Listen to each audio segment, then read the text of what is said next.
আমার ছাত্রছাত্রীরা, আশা করি তোমরা সকলে ভালো আছো।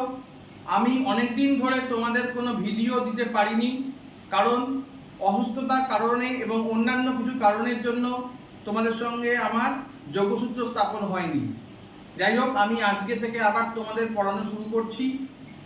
আমি তোমাদের আজকে একদম ছোট ক্লাস থেকে শুরু করে, অর্থাৎ ক্লাস 4 থেকে শুরু করে ক্লাস 10 অবধি তোমাদের আর্টিকেল প্রিপোজিশন, তোমাদের গ্রামারের সঙ্গে ওতপ্রোতভাবে জড়িত। তা সেই আর্টিকেল প্রিপোজিশনের ফার্স্ট পার্ট দিয়ে আমি তোমাদের শুরু করছি। আশা করি তোমরা উপকৃত হবে। তাহলে শুরু করা যাক, তোমরা আমার সঙ্গে থাকো।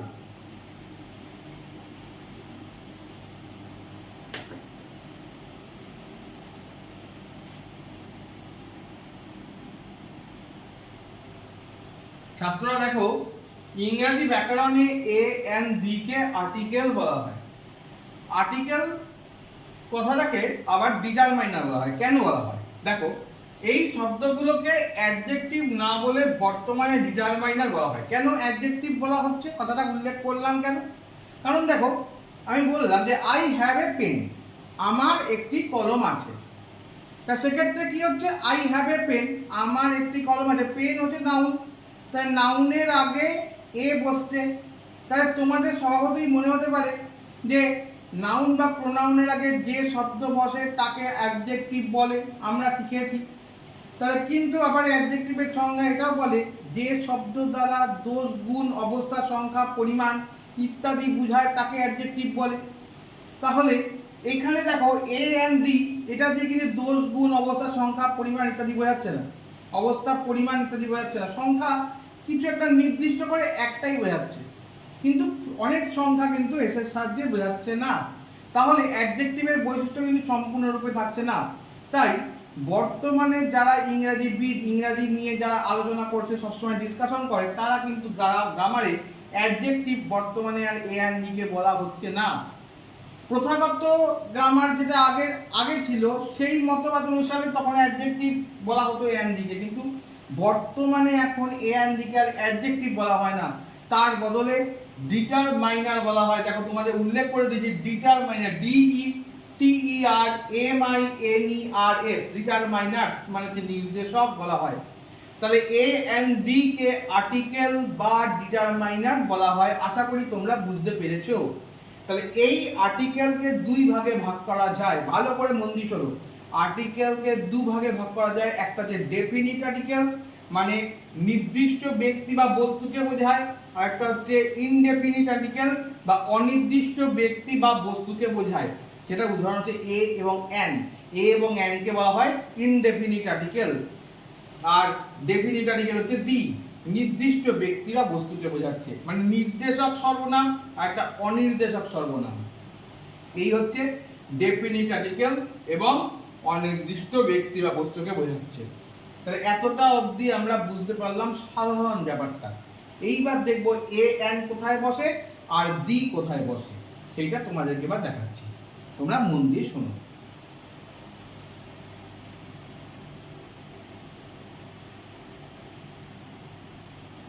দেখো ছাত্ররা, প্রথমে দেখো আমরা শেখাচ্ছি হচ্ছে এর ব্যবহার। এর ব্যবহার কি? এ পেন বা এ বয়, আমরা লিখলাম এ বয়। এই বাক্যগুলোতে দেখো, এই যে এ বসলো প্রথম, এই শব্দটার, এই শব্দটার প্রথমে দেখো বোঝাতে কি পি। পি কে কি বলা হয়? পি হচ্ছে কনসোনেন্ট বা ব্যঞ্জন বর্ণ,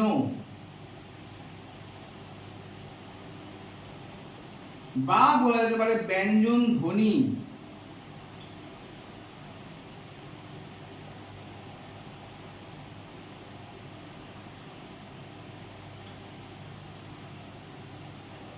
তাহলে দেখো, যদি এই পেন শব্দটাতে যদি ব্যঞ্জন ধ্বনি, পি যেহেতু প, পেন, এই পটা হচ্ছে ব্যঞ্জন ধ্বনি শুনতে পাওয়া যাচ্ছে বা কনসোনেন্ট থাকছে, তখন কিন্তু সেই শব্দের আগে কিন্তু এ বসছে। তাহলে প্রথম পয়েন্ট দেখো বয়, এখানে এ বয়। তাহলে বয়ের ক্ষেত্রেও দেখো বি, তাহলে বিটা হচ্ছে কনসোনেন্ট। বি কনসোনেন্ট থাকার জন্য তার আগে কি বসছে? এ বসছে। বুঝতে পারলাম? এবার নেক্সট দেখো, এটা গেল 1 নম্বর। এবার 2 নম্বর দেখো,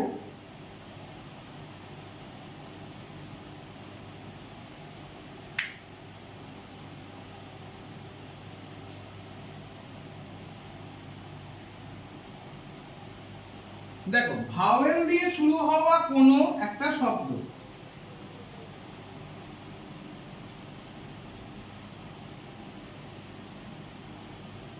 এ ইউনিভার্সিটি, তাহলে ভাওয়েল দিয়ে শুরু হওয়া কোনো একটা শব্দ দেখো, তাহলে ইউনিভার্সিটি মানে কি? একটি বিশ্ববিদ্যালয়।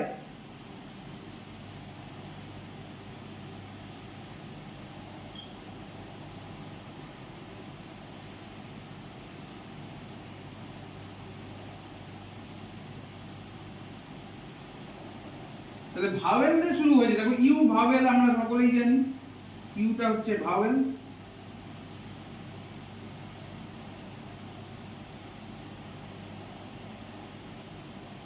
কিন্তু ইউ ভাওয়েল হলেও দেখো এখানে এ বসেছে, কেন হলো?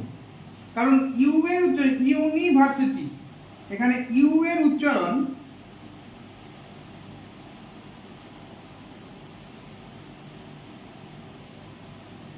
ইউ এর উচ্চারণ কিরকম হয়েছে?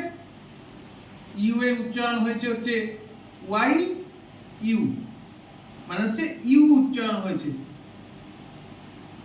ইউ উচ্চারণ হওয়ার জন্য তার আগে বসেছে হচ্ছে এ, তাহলে ইউ উচ্চারণ হওয়ার জন্য এ বসেছে। কিন্তু যদি ইউ দিয়ে থাকে, দেখো যেমন হচ্ছে ছাতা, একটি ছাতা, এন আমব্রেলা, তখন ইউ এর উচ্চারণ কিন্তু বলছি আমরা আ, তখন কিন্তু সেক্ষেত্রে কিন্তু এ ইউনিভার্সিটি, এ আমব্রেলা হচ্ছে না, তখন আমরা বলি এন আমব্রেলা, সেটা তোমাদের পরে শেখাচ্ছি।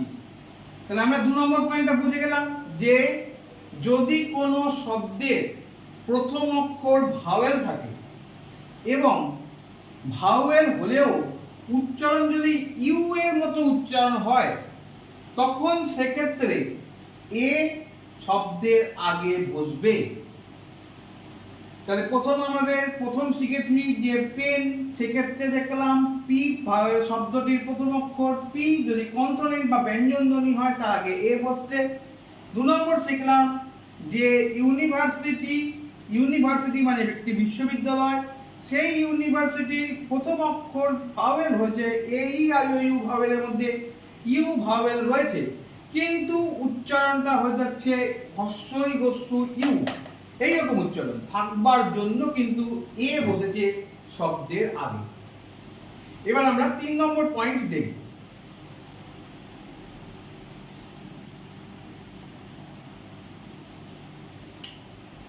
দেখো 3 নম্বর পয়েন্টে এ 100 রুপি নোট,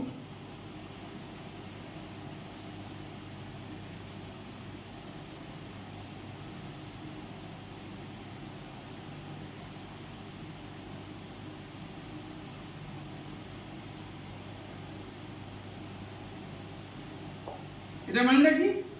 একটি 100 টাকার নোট।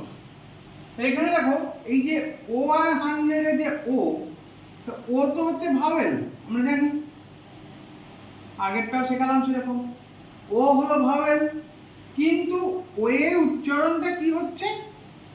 ও এর উচ্চারণ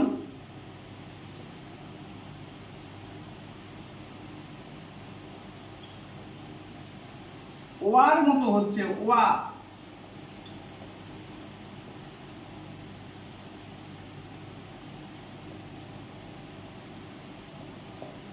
এই জন্য কিন্তু এই ও এর উচ্চারণ যেহেতু ওয়া হচ্ছে, তাই 100 রুপি নোট, এক্ষেত্রে ও ভাওয়েল হলেও ও এর আগে বসছে এ। 1 নাইট ম্যান, 1 আওয়ার, সব ক্ষেত্রে কিন্তু এ বসছে, কারণ কি 1 এর ওটা উচ্চারণ হচ্ছে ওয়া বলে, যার জন্য এ 100 রুপি নোট। তাহলে এর ব্যবহারটা বুঝলাম। এবার আরো কিছু ব্যবহার দেখাই, তোমরা দেখো।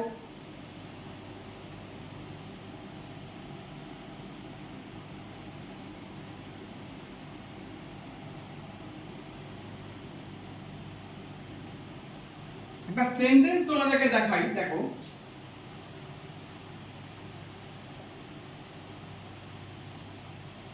হি কামস হিয়ার টুয়াইস এ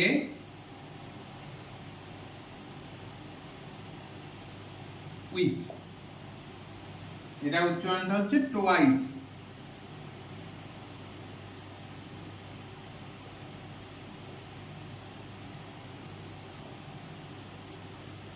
তার বাংলা মানে কি দাঁড়ায়? সে এখানে আসে প্রতি 2 সপ্তাহ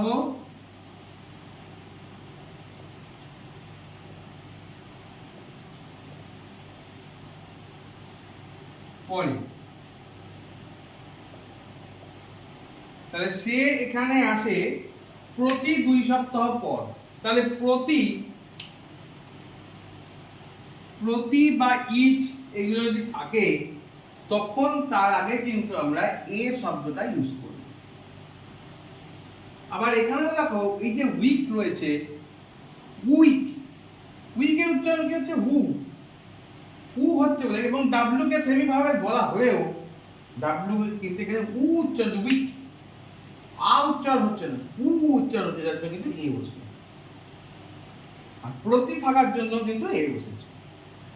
তাহলে আশা করি তোমরা ব্যাপারটা বুঝতে পেরেছো। He comes at twice a week, মানে প্রতি যেহেতু আছে সেই জন্য কিন্তু এ বসবে।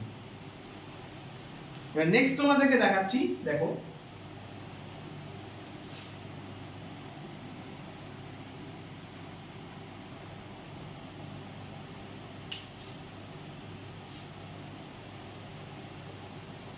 ফার্স্ট নম্বর দেখো, হি থিংস দ্যাট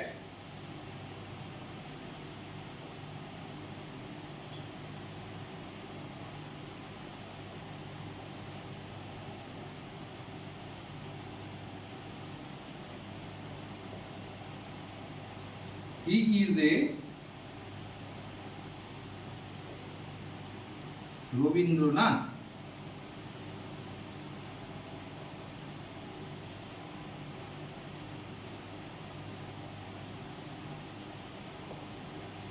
দেখো এখানে মানে তাহলে কি দাঁড়ালো, যে সে মনে করে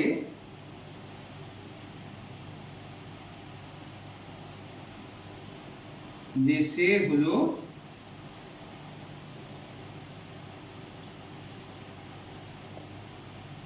একজন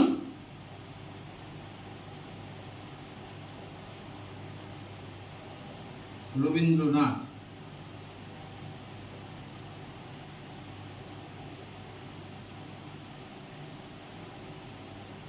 তো এই যে বাক্যটা দেওয়া হয়েছে, আমরা তো জানি যে রবীন্দ্রনাথ ঠাকুর ইনি বলে, এটা হলো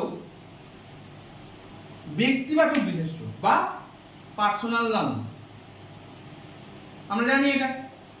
কিন্তু এই যে বাক্যটা দেওয়া আছে তখন কিন্তু এই রবীন্দ্রনাথ পার্সোনাল নাউন আর হলো না, তখন এটা হয়ে গেল কিন্তু ম্যাটেরিয়াল নাউন বলছি, সরি ভুল বললাম, ম্যাটেরিয়াল নাউন বলছি, কমন নাউন বা জাতিবাচক বিশেষ্য হয়ে গেল। তা যেহেতু রবীন্দ্রনাথ এখানে প্রপার নাউন নয়, প্রপার নাউন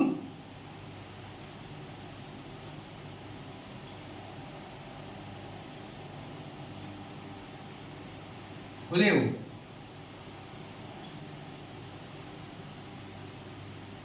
এই বাক্যে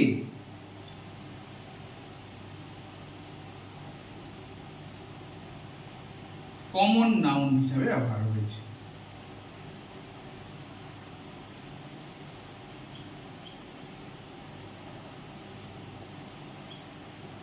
ঠিক আছে, তো এই বাক্যে যেহেতু কমন নাউন হিসাবে ব্যবহার হয়েছে তাই রবীন্দ্রনাথের আগে এই শব্দটা বসলো। তাহলে আশা করি তোমরা বুঝতে পেরেছো যে he thinks that he is a Rabindranath, সে নিজেকে মনে করে সে একজন রবীন্দ্রনাথ। তার মানে এখানে রবীন্দ্রনাথ কিন্তু প্রপার নাউন হলো না, রবীন্দ্রনাথ এখানে হচ্ছে কমন নাউন। তাহলে রবীন্দ্রনাথ যেহেতু কমন নাউন, তাই জন্য তার আগে এই ব্যবহারটা বসবে। তাই নামবাচক বিশেষ্য হলে হবে না, যদি জাতিবাচক বিশেষ্য হিসেবে ব্যবহার করা হয় তখন তার আগে এ শব্দটা বসতে পারে। তাহলে আশা করি বুঝলে।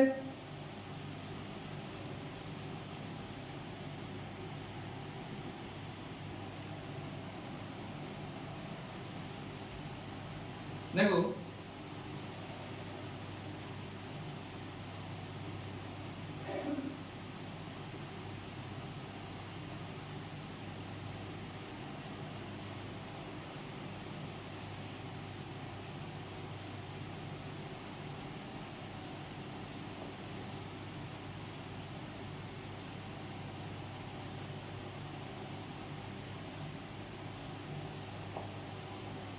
এই বাক্যটার বাংলা মানে কি দাঁড়ায়?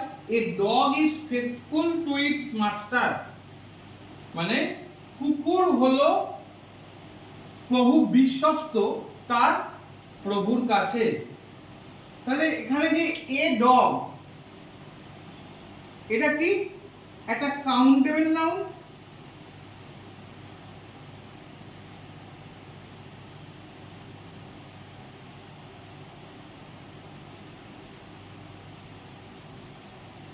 এটা একটা কাউন্টেবল নাউন হলেও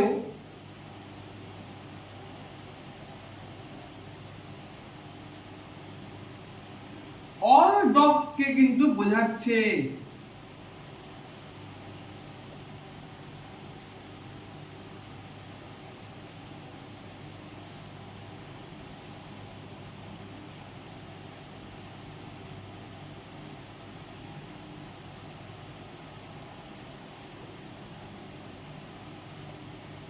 অর্থাৎ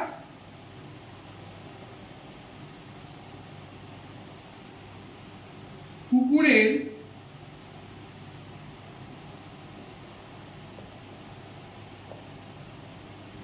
শ্রেণীগত রূপ বোঝাচ্ছে।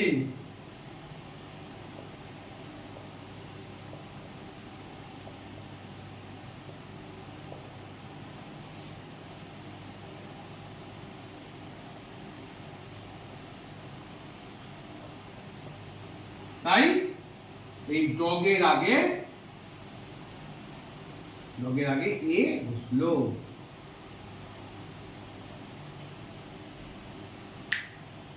তাহলে ছাত্ররা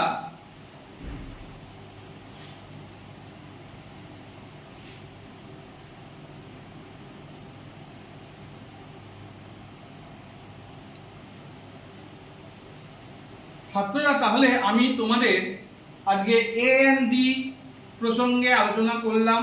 এ এন ডি এর মধ্যে শুধু এর ব্যবহারটা তোমাদেরকে সংক্ষেপে, যেগুলো মেন ইম্পর্টেন্ট পার্ট বোঝানোর দরকার সেটা তোমাদের বোঝালাম।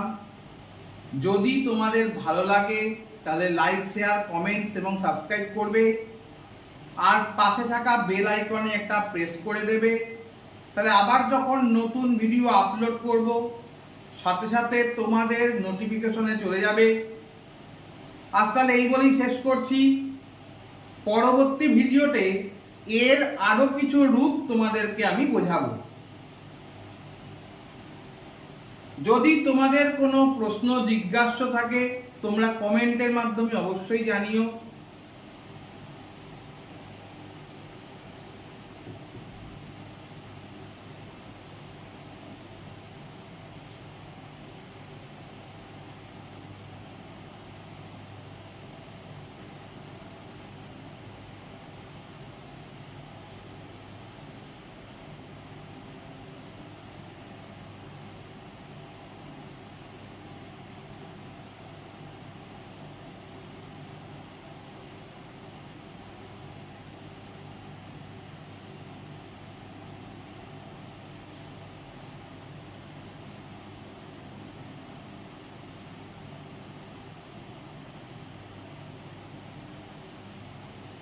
আরেকটা কথা তোমাদের জানানো প্রয়োজন, আমি বাড়িতে টিউশন করি এবং আমার 2025-এ আমি একটা ব্যাচ করতে চলেছি।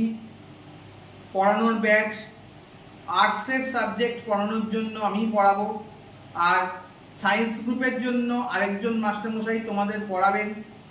আমি তোমাদের আমার ফোন নাম্বার দিয়ে দেব, তোমাদের যদি দরকার মনে হয় তোমরা আমার সঙ্গে কন্ট্যাক্ট করতে পারো।